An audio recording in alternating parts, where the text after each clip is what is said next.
Hello viewers, আসসালামু আলাইকুম।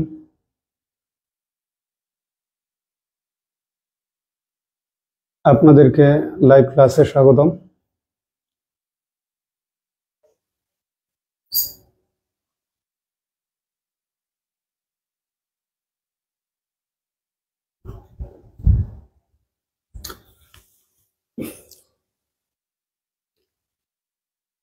অনেক শিক্ষার্থী মনে করে যে প্রিভিয়াস কোয়েশ্চেনগুলো পড়ে যদি আমি হুবহু কমন না পাই, কিন্তু আসল সমস্যাটা কোথায় আমাদের জানেন? এই উদাহরণগুলো যদি শিক্ষার্থীরা খুব মনোযোগের সহিত প্র্যাকটিস করে, মুখস্থ না করে, মেমোরাইজ না করে, যদি বুঝে শুনে এগুলো এক্সারসাইজ করে, তাহলে তাদের কোনো সমস্যা থাকার কথা না। যা হোক, আপনারা কিপ জয়নিং দ্য ক্লাস।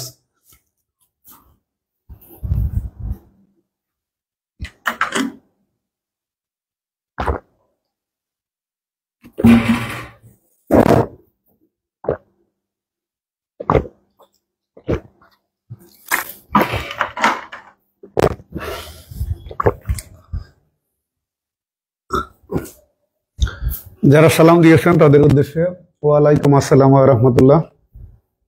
এই কোশ্চেনটা আসছিল 2019 সালের সোনালী ব্যাংক লিমিটেড অফিসার মুক্তিযোদ্ধা কোটার যে পরীক্ষা।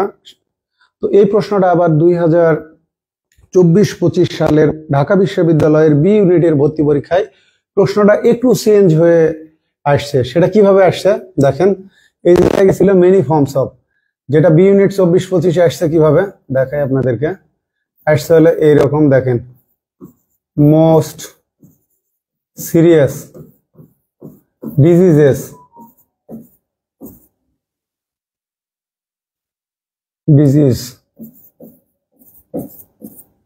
most serious diseases can successfully be treated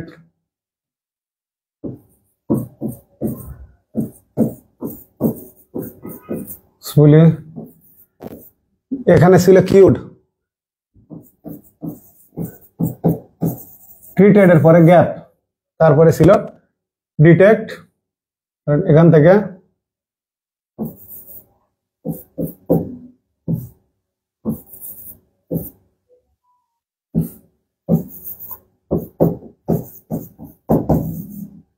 detected in an initial stage, in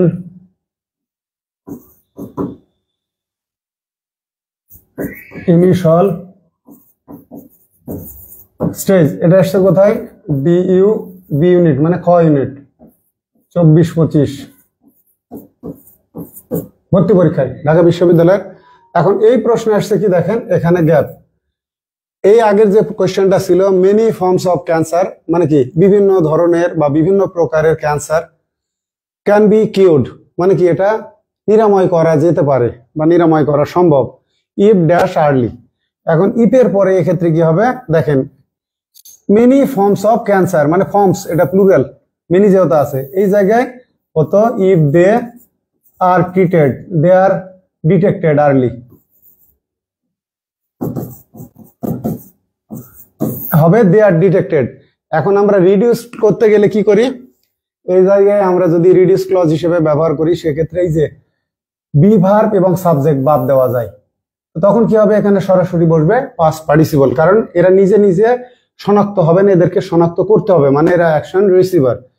তো এই প্রশ্নটাই দেখেন, এই যে most serious disease can be successfully treated, এখানে ছিল কিউড, এখানে ট্রিটেড, মানে কি চিকিৎসা করা যেতে পারে, মানে অধিকাংশ খুব সাংঘাতিক যেই রোগগুলা এগুলা সফলভাবে কি করা যাবে, চিকিৎসা করা যাবে। এই যে detected in an initial stage, যদি প্রারম্ভিক ধাপে এদেরকে কি করা হয়, চিকিৎসা করা হয়। তাহলে এখন এইবারে যেটা ঢাকা বিশ্ববিদ্যালয় পরীক্ষা আসছে, এখানে আসছিল মানে লিঙ্কার্স এর ব্যবহার। ধরেন এ নাম্বারে ছিল কি, সেটাই তো আমি ভুলে গেলাম, তারপরেও স্মরণ করি। এ নাম্বারে ছিল ইফ, বি নাম্বারে ছিল when, সি নাম্বারে ওয়েদার, আর ডি নাম্বারে ছিল আনলেস। দেখেন ওই কোশ্চেনটাই অপশন এ, আগেও আনসার এ, ডিটেক্টেড এখানে দেখেন, তাহলে many forms of cancer can be cured if detected early. কেন ইফ ডিটেক্টেড হলো? এই যে বললাম ইফ দে আর ডিটেক্টেড, মানে সেগুলো যদি করা হয়। তো আমাদের এই সাবজেক্ট আর বি ভার্ব, মানে আমাদের কনজাংশনের পরে যদি আমরা এক্ষেত্রে কি ব্যবহার করি, সাবজেক্ট ভার্ব যদি ব্যবহার করি, পরে পাস্ট পার্টিসিপল থাকে, সেক্ষেত্রে আমরা মানে এই সাবজেক্টটা যদি সেম হয়, সেক্ষেত্রে এটাকে আমরা কি করতে পারি, এই কনজাংশনের পরে সেটা ইফ থাকুক, ওয়েন থাকুক, ঠিক আছে, এই জাতীয় গুলোর ক্ষেত্রে আমরা কি করতে পারবো, অলদো থাকুক, আমরা এই যে সাবজেক্ট প্লাস বি ভার্বটাকে আনএক্সপ্রেস রাখতে পারবো, মানে ব্যবহার না করে সরাসরি পাস্ট পার্টিসিপল ইউজ করতে পারবো। এ সংক্রান্ত আজকে আমি ফেসবুকে 2টা পোস্ট দিয়েছি। আপনারা যারা পোস্টগুলো দেখেননি, আমার মেজাজ গরম হয় এই কারণে, আমার পেজটা মূলত শিক্ষামূলক পেজ, কিন্তু আমার ফলোয়ারদের বেশিরভাগই মানে ইদানিং বিভিন্ন কারণবশত অনেক সময় স্ল্যাং এসে যায়, আর আসা উচিত। এরা এতটাই অমনোযোগী আর ফাজিল ফালতু, রাজনৈতিক পোস্ট দিয়ে বা বিনোদনমূলক পোস্ট হলে দেখি ঠিকই এসে কমেন্ট করে, কিন্তু এদের জন্য যেটা জরুরি সেটা হচ্ছে এদের শেখার বিষয়ে এই গাধা মাথা মোটা মানে বলদা ফলোয়ার গুলার বিন্দু মাত্র আগ্রহ হয় না, অথচ এই গর্দভগুলো আমাকে ঠিকই ফলো করে, অথচ তাদেরকে কিন্তু আমার প্রয়োজন হয় না। আমি আগেও বলি, এখনো বলি, আপনার প্রয়োজন থাকলে আপনি আগ্রহ নিয়ে থাকেন, না হলে আপনার মতো ফলোয়ার আমার দরকার নাই। আমি ফলোয়ার দিয়ে কি করবো? আপনারা ওই যে বললাম সম্মান, ওইটা তো আপেক্ষিক, আপনাদের সাথে আমার জিন্দগিতে কোনোদিন হয়তো বা দেখাই হবে না। তো আপনারা আমার সম্পর্কে পজিটিভ বললেন না নেগেটিভ বললেন, ও সব আমি গুণাতি ধরি না। ওই কল্পনায় তাহলে কি হচ্ছে, আগের বারে আসছিল হলো আমাদের ভার্বের ফর্ম, রাইট ফর্ম অফ, আর পরের বারে এই কোশ্চেনটা একটু মডিফাই করে আসছে, মোর সিরিয়াস, ঠিক আছে, disease can be successfully treated, এখানে ছিল কিওয়ার্ড, এখানে ট্রিটেড, সেক্ষেত্রে রাইট আনসার হবে ইফ।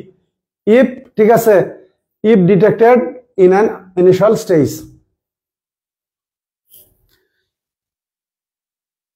তো আরো কিছু বিষয় দেখায় আপনাদেরকে, তাহলে আরো ভালোভাবে বুঝতে পারবেন। তাহলে কি হচ্ছে, এই প্রশ্নটা যদি কোনো শিক্ষার্থী মনোযোগ দিয়ে পড়তো তাহলে অন্যগুলা ঠিকই পারতো। আরেকটা দেখাই আপনাদেরকে,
সাথে থাকেন, দেখেন, বুঝতে পারবেন।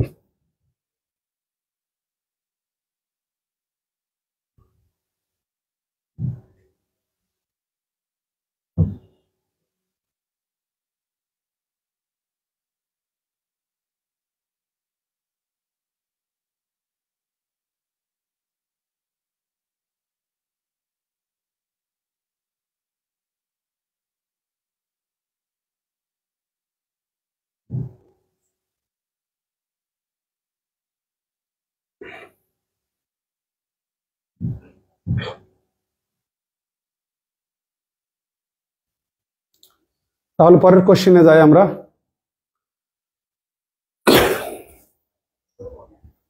কোশ্চেনটা দেখেন,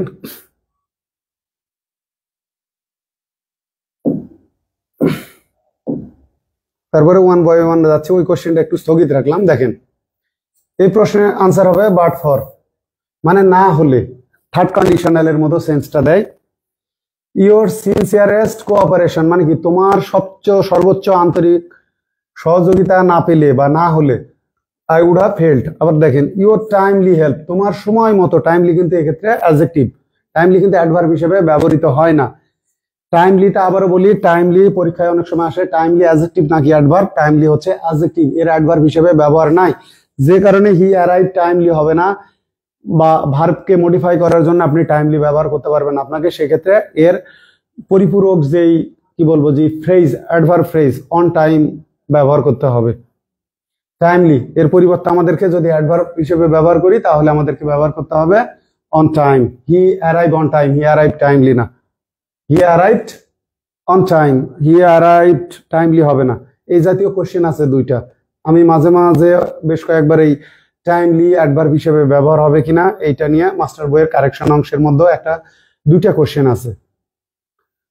তাহলে দেখেন এক্ষেত্রে আমাদের কি হচ্ছে, প্রথম অংশটাই যদি আমরা বাট ফর ইউজ করি, পরের অংশে দেখেন থার্ড কন্ডিশনের মানে প্রথম পার্টটা হলো যে ইফ আই হ্যাড নট, ঠিক আছে, এই যে দেখেন বাট ফর, তার মানে এখানে এই বাট ফর মানে হচ্ছে বাট ফর ইফ, সরি, এর মানে হচ্ছে if I had not had, ঠিক আছে, আমি যদি তোমার সাহায্য না পেতাম, had not had, had had, তো সেক্ষেত্রে কি হচ্ছে, এখন এটা থার্ড কন্ডিশনালের মতো মানে নেগেটিভ, না হলে বাট ফর, তো থার্ড কন্ডিশনালের মতো সেক্ষেত্রে আমাদের কি করতে, এই যে দেখেন উড, তারপরে হ্যাভ, তারপরে past participle, would have past participle, I would have failed, আমি কি হতাম, ব্যর্থ হতাম।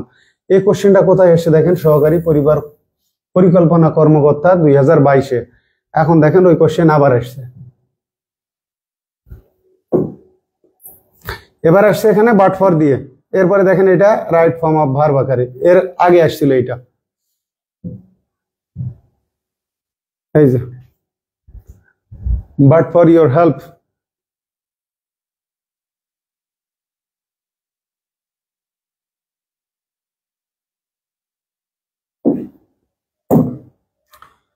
তাহলে দেখেন এই যে বাট ফর ইউর হেল্প, এই জায়গায় ওখানে ছিল টাইমলি হেল্প,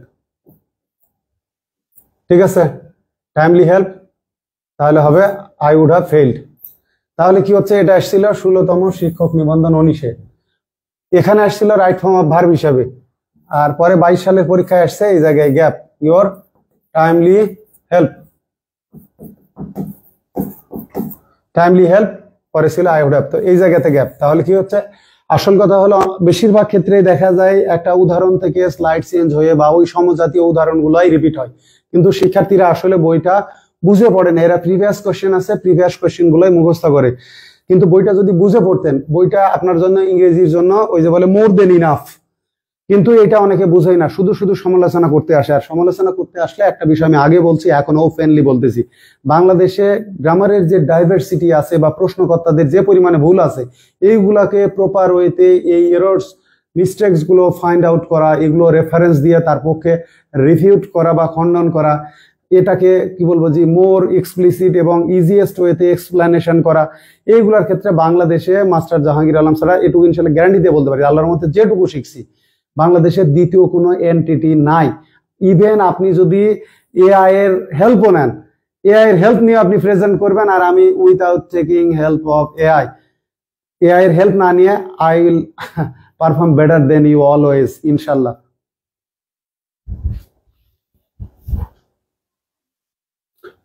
তো আমাকে নিয়ে আপনাদের চুলকে লাভ নাই, আমাকে নিয়ে আপনাদের চুলকে লাভ কি? আমার জীবনে এই জায়গায় আমি ক্যারিয়ার দাঁড় করাতে চাইছিলাম, এখানে নিজেকে প্রমাণ করার ছিল, তারপরে এখানে নিজের অস্তিত্বের লড়াই ক্ষেত্রে একটা সময় প্রফেসরস পাবলিকেশন, তাদের সাথে কিছু ব্যবসায়িক ছিল জড়িত হয়ে, তারা আমার সাথে যে অন্যায়গুলো করছে, আমি এগুলো আল্লাহর মতে সব কিছুর জবাব আমার সাকসেস দিয়েই প্রমাণ করে ফেলছি। যে সংগঠন থেকে আমাকে আজীবন নিষিদ্ধ করা হয়েছিল, যে সংগঠন আমার উপরে অনেক, সেই সংগঠনই একসময় আমাকে ডেকে, বললামই তো যে তারা আমাকে ইনভিটেশন দিয়ে আমাকে সংবর্ধনা দিয়েছে, সম্মাননা দিয়েছে। তো এটা আমার অ্যাচিভমেন্ট। আপনি চাইলেও মাস্টার জাহাঙ্গীর আলম হতে পারবেন না।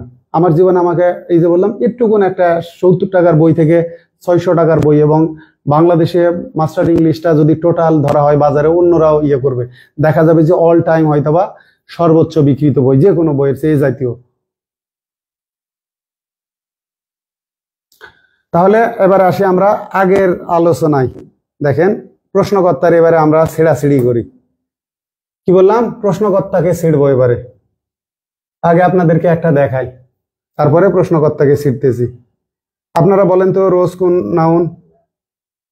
বলতে পারবেন রোজ কোন নাউন? অনেকে মনে করে রোজ মানে গোলাপ, এইটা সম্ভবত তারা মনে করে যে এটা প্রপার নাউন, আসলে প্রপার নাউন না। রোজ যদি ব্যক্তির নাম হয়, রোজ কোনো যদি ব্র্যান্ডের নাম হয়, সেক্ষেত্রে রোজটা ক্যাপিটাল লেটারে হবে, ঠিক আছে। রোজ যেমন টাইটানিকের নায়িকার নাম রোজ, ওইটা প্রপার নাউন হতে পারে, কিন্তু ফুল বুঝালে রোজটা কমন নাউন।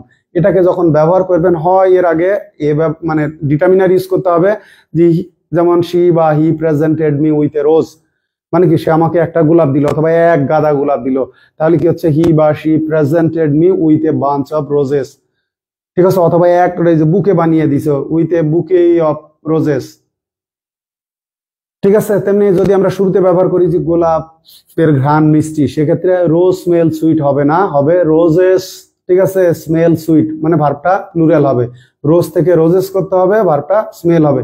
কিন্তু পরীক্ষায় লিখে আমি ন্যারেশনের একটা কোশ্চেন দেখলাম যে রোজ স্মেল সুইট, বাক্যটা ভুল। আমি দেখাচ্ছি আপনাদেরকে।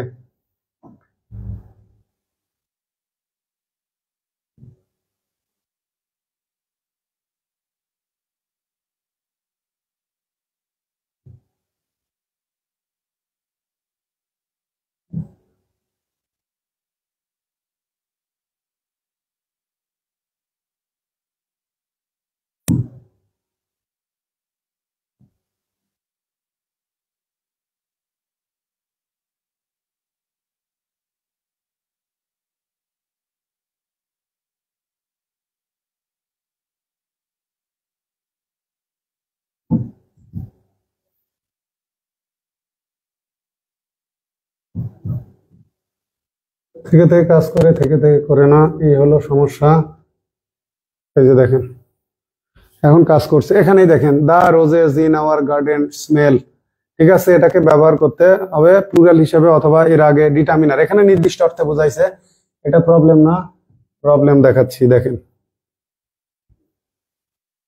দেখেন find out the correct passive voice of the sentence roses smell sweet. এটা ওকে, এটা ঠিক আছে, এটা ঠিক আছে। এই প্যাসিভটা আপনারা শিখছেন, এই যে দেখেন আগে দেখলেন যে আমরা কি honey taste sweet, when it is tested বা হোয়েন ইট ইজ স্পেলড, এরকম আমরা ব্যবহার করি। মানে হোয়েন এর পরে এই যে আমি আবার ব্র্যাকেটের মধ্যে দিয়ে দিয়েছি ইট ইজ ওয়াস, এটা আমরা ব্যবহার না করলেও রাইট। মানে হোয়েন এখানেই দেখেন, ঠিক আছে। আয়রন ইজ হার্ড, এখানে হোয়েন ইট ইজ স্পেলড আমি না বলে যদি ইট ইজ বাদ দিতাম, যে iron is hard when felt, এটাও রাইট। তো এটাই আপনাদেরকে দেখাই, তারপরে যাচ্ছি। দেখেন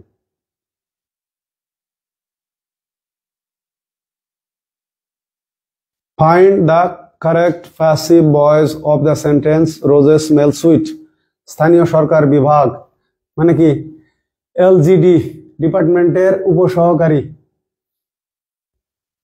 প্রকৌশলী বা নকশাকার। তাহলে এই যে রোজেস স্মেল সুইট, তাহলে কি হচ্ছে রোজেস আর সুইট, কারণ আমার অ্যাডজেক্টিভ আছে, সাবজেক্ট অ্যাডজেক্টিভ, এই যে দেখেন রোজেসই ব্যবহার করছি, রোজেস আর সুইট। তাহলে স্মেলিং তারপরে হুইস এগুলো আসবে না। টাক্সারটা হচ্ছে কি সাবজেক্ট, আমার লিঙ্কিং ভার্ব, তারপরে অ্যাডজেক্টিভ, ঠিক আছে। তারপরে হোয়েন অথবা ইফ আমরা ব্যবহার করতে পারি, তারপরে ব্যবহার করতে হবে আবার সাবজেক্ট, ঠিক আছে, be verb plus first participle. তো এই জায়গায় আমার এটা হওয়ার কথা, এই যে এটা দেখেন হোয়েন স্মেল্ড, এখানে খেয়াল করেন এটা হওয়ার কথা ছিল হোয়েন ইট ইজ স্মেল্ড। এই জায়গায় আমি এটুকু কি করতে পারবো, আনএক্সপ্রেসড বাদ দিতে পারবো, ব্যবহার না করলে পারবো। এটা হলো ফর্মাল রাইটিং এ এটাই কি বলবো যে বহুল প্রচলিত।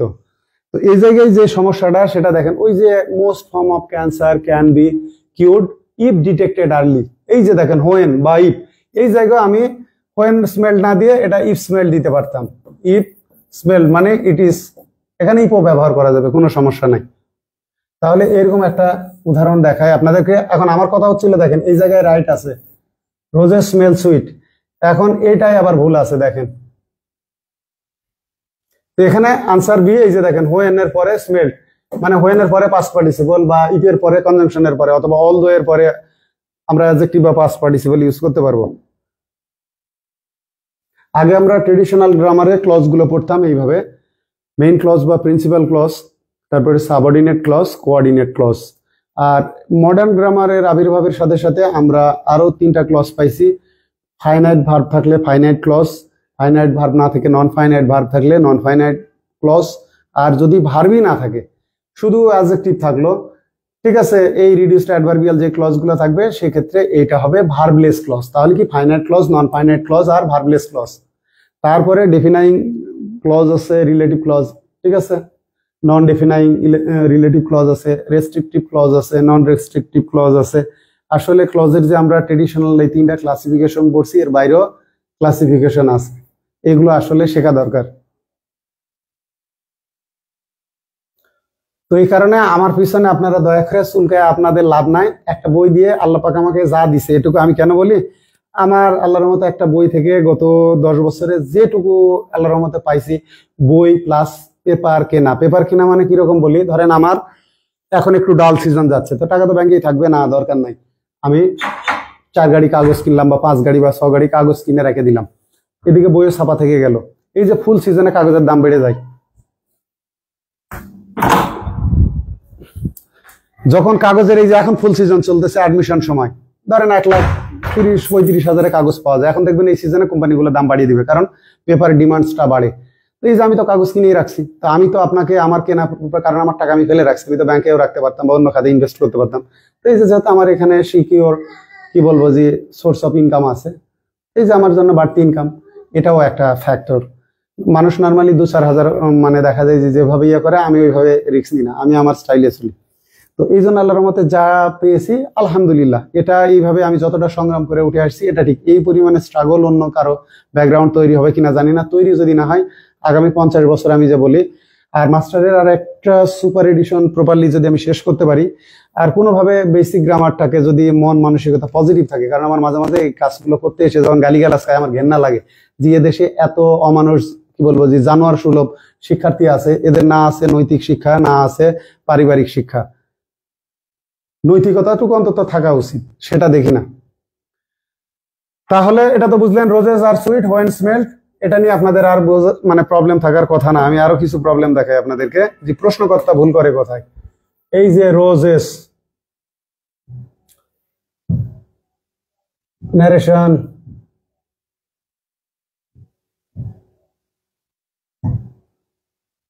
এই যে দেখেন এখানে ভুল, এদিকে ঠিক আছে, কিন্তু এখানে ভুলটা কোথায় দেখেন, এটা ন্যারেশনে আসছে। আমরা জানি কি, যদি রিপোর্টিং, ঠিক আছে, ভার্বটা কি হয়, প্রেজেন্ট ইনডিফিনিট হয় বা পাস্ট ইনডিফিনিট হয়। আর যদি আমাদের এই যে রিপোর্টেড যেটা থাকবে, এটা যদি চিরন্তন সত্য হয়, মানে ইউনিভার্সাল ট্রুথ হোক, হ্যাবিচুয়াল ফ্যাক্ট হোক, সায়েন্টিফিক ট্রুথ হোক, এগুলো হলে সাধারণত এই টেন্সটা অপরিবর্তিত থাকে। তো এইটা অপরিবর্তিত, এইটাও আমার এখানেও সেজ আছে, এখানেও সেজ আছে, ঠিক আছে। এখানে প্যাসিভ স্টাইল করা হয়েছে, এখানে প্যাসিভ স্টাইল করা হয়েছে, এগুলো হবে না, এই দুটার মধ্যে একটা। এটা সেড, এখানে আমার সেজ আছে, প্রেজেন্ট ইনডিফিনিট, তো এখানে আমার সেজই লাগবে। এই যে রোজ স্মেল সুইট, এখানে ভুল কোথায়, এই যে দেখেন এখানে রাইট হতো রোজেস স্মেল, রোজেস, ঠিক আছে, এখানে ভুল কোথায়, এই জায়গায় লিখবে রোজেস আর এটা। তাহলে রোজটা হচ্ছে আমাদের স্পেসিফিক কমন নাউন, এটা হবে রোজেস অথবা দা রোজ, অথবা the rose, roses smell sweet অথবা দা রোজ, এই যে দেখেন the rose smell sweet, smell sweet, অথবা a rose, A rose smell sweet, একই কথা, কিন্তু আমরা এটাই বহুল ব্যবহৃত হয়। যেমন কাঁচা আম কিরকম, টক, তাহলে সাওয়ার, তাহলে কি হচ্ছে, কাঁচা আমের ক্ষেত্রে আমরা বলি গ্রিন ম্যাঙ্গোস, ঠিক আছে, গ্রিন ম্যাঙ্গোস, তাহলে কি হচ্ছে গ্রিন ম্যাঙ্গোস টেস্ট বলেন অথবা আর বলেন, যেটা বি ভার্ব ব্যবহার করতে পারেন, যে গ্রিন ম্যাঙ্গোস আর সাওয়ার, তো গ্রিন ম্যাঙ্গোসও বলতে পারেন, ঠিক আছে, আবার এই গ্রিন ম্যাঙ্গো বলতে পারেন, অথবা দা গ্রিন ম্যাঙ্গো বলতে পারেন। মানে হয় আপনি এটাকে প্লুরাল করে ইউজ করবেন, নিয়মটা হলো কমন নাউন হলে কমন নাউনকে আমরা কি করব, হয় এর পূর্বে ডিটারমিনার ইউজ করব অথবা এটাকে প্লুরাল করব। এদেরকে নুড মানে উলঙ্গ, মানে একাকী ব্যবহারের সুযোগ নাই।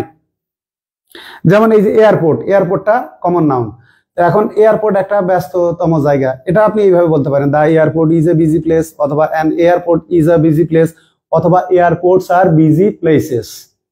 এই একইভাবে যেমন গরু উপকারী প্রাণী, ঠিক আছে, কাউজ আর ইউজফুল অ্যানিমালস, যদি প্লুরাল করেন প্লুরালটাই বহুল ব্যবহৃত, কাউজ আর ইউজফুল অ্যানিমালস, অথবা the cow is a useful animal, অথবা a cow is a useful animal. মানে আপনার এই যে জেনারেলাইজিং এ বা এনও ব্যবহার করতে পারেন, জেনারেলাইজিং দিও ব্যবহার করতে পারেন পুরো একটা ক্লাস বা শ্রেণীকে বোঝাতে। আর যদি আপনি জেনারেলাইজিং এ অথবা জেনারেলাইজিং মানে জেনারেলাইজেশন করা বা ক্লাসিফাইং, এটাকে বলা হয় ক্লাসিফাইং এ বা ডি বা জেনারেলাইজিং বি এর অনেক ধরনের ক্রাইটেরিয়া আছে। যেমন আমরা ওই যে কোনো কিছু বাড়লে কোনো কিছু কমে, কোনো কিছু কমলে বাড়ে, এই যে এরকম যত তত, এই সেন্সে আমরা দা মোর দা মেরিয়ার দা সোনার দা বেটার দা মোর ইউরিড দা মোর ইউলান, এই যে দা এই দিটাকে আমরা কি বলি, এটাকে আমরা বলি ইনস্ট্রুমেন্টাল দি। আবার আমরা ডিফিনাইং দি কি বলা হচ্ছে, the book is on the table বা the pen is on the table, এই যে নির্দিষ্ট করে দিলাম, এটাকে আমরা বলি ডিফিনাইং দি, ঠিক আছে। আবার আমরা যেই বিষয়গুলো একদম মানে পরিচিত, ঠিক আছে, সুপরিচিত করতেছি, সেক্ষেত্রে আমরা যে দাটা ইউজ করি এই দাটাকে বলি ফ্যামিলিয়ার দি। আসলে এই মানে আর্টিকেল, ডেফিনাইট আর্টিকেল দি এরও প্রয়োগ অনুসারে নামকরণ আছে। আবার কি আছে, he hit me on the head, সে আমাকে আঘাত করলে, দেখেন হি হিট মি, সে আমাকে আঘাত করলো কোথায়, on the head, on the head মানে অন মাই হেড, এখন মাই না বলে আমি বললাম দা হেড, এই যে দা ব্যবহার করলাম মায়ের পরিবর্তে, ঠিক আছে। তো এই জায়গায়, অথবা আমি তাকে কি করলাম, তার হাত চেপে ধরলাম, ঠিক আছে, বা আমি তার হাত ধরে নিয়ে গেলাম, I took him by the hand, তাহলে কি হচ্ছে, বা আই ওই যে caught the cat by the tail, by the tail মানে বাই ইটস টেল। তো পসেসিভের পরিবর্তে আমরা যে দাটা ইউজ করি, ঠিক আছে, সেক্ষেত্রে আমরা কি করি, এই যে দাটাকে বলি পসেসিভ দি। এটাও পরীক্ষায় আসছে, মানে এই যে দায়ের নামকরণ কখন জেনারেলাইজিং বা ক্লাসিফাইং দিয়ে হয়, কখন ডিফাইনিং দিয়ে হয়, কখন ফ্যামিলিয়ার দিয়ে হয়, কখন ইনস্ট্রুমেন্টাল দিয়ে হয়, কখন পজেসিভ দিয়ে হয়।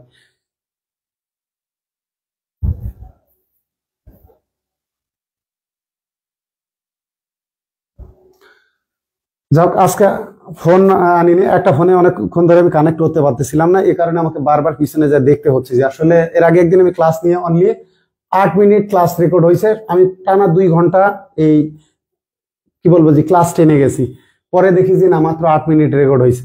এ কারণে মাঝে মাঝে আমাকে দেখতে হচ্ছে যে ক্লাসে আসলে কতজন উপস্থিত আছে। তাহলে কি বুঝলেন, এই জায়গায় এই বাক্যটা ভুল, প্রশ্নকর্তা যে বাক্যটা করছে এই জায়গায় লেখা লাগতো রোজেস, আর এটা বাদ যাইতো, অথবা ওই যে দা রোজ স্মেল সুইট, অথবা এ রোজ স্মেল সুইট, ঠিক আছে। এই যে এই বিষয়গুলা প্রশ্নকর্তারা ওনারা নিজেরাই জানে না, কপি পেস্ট মার্কা পাটি প্রশ্নকর্তারা করে কপি পেস্ট। আর কিছু কি বলবো যে গন্ড মূর্খ গর্ধব চুতিয়া পাবলিক আছে, এরা বলে আমি কপি পেস্ট করি। আরে গর্ধবের বাচ্চা, আল্লাহ আমাকে ও ট্যালেন্ট না দিলে এগুলো তো ভুল আমি ধরতে পারতাম না। যদি প্রিভিয়াস কোশ্চিন এইরকম না হয়ে একদম ক্রিয়েটিভ কোশ্চিন করুক, ওই যে বললামই তো গ্রামারের মানে এরকম যে ইউনিক কিছু থাকুক, আমি এখনো চ্যালেঞ্জ করে বলতে পারি, তো আগেও বলছি, সেটা আপনি এআই এর হেল্প নিতে পারেন, আপনি যা খুশি হেল্প নিতে পারেন। আপনি একটা টপিকের উপরে সুন্দর করে লিখবেন, উদাহরণ দিবেন, ওর প্রায়োগিক দিকটা বিবেচনা করবেন, প্র্যাগম্যাটিক্স, আপনার সাথে আমি কম পক্ষে হলে কি বলবো যে 100 টাইমস বেটার কিছু ইনশাল্লাহ উপহার দেব। এবারে আমরা তাহলে এই যে বুঝতে পারলেন কোথায় রং কোথায় রাইট, প্রশ্নকর্তারা ভুল করে, এর দায় আমার না। আমাদের দেশে যে এই যে বিশ্ববিদ্যালয়গুলো ভর্তি পরীক্ষার কোশ্চেন হয় সেগুলো ভুল থাকে, পিএসসি যে বিসিএস থেকে শুরু করে অন্যান্য নিয়ে পরীক্ষার কোশ্চেন করে সেইগুলো নিয়ে ভুল থাকে।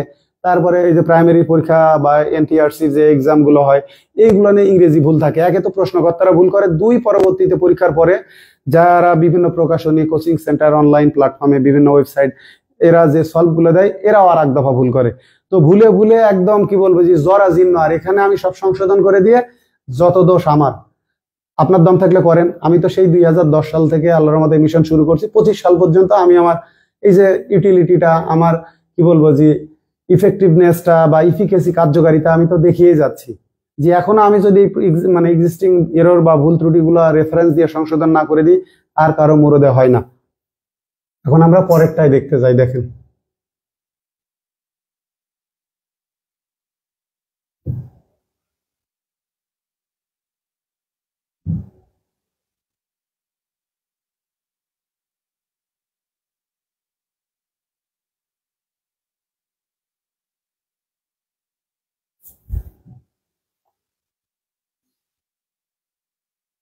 এই যে দেখেন আপনারা এটা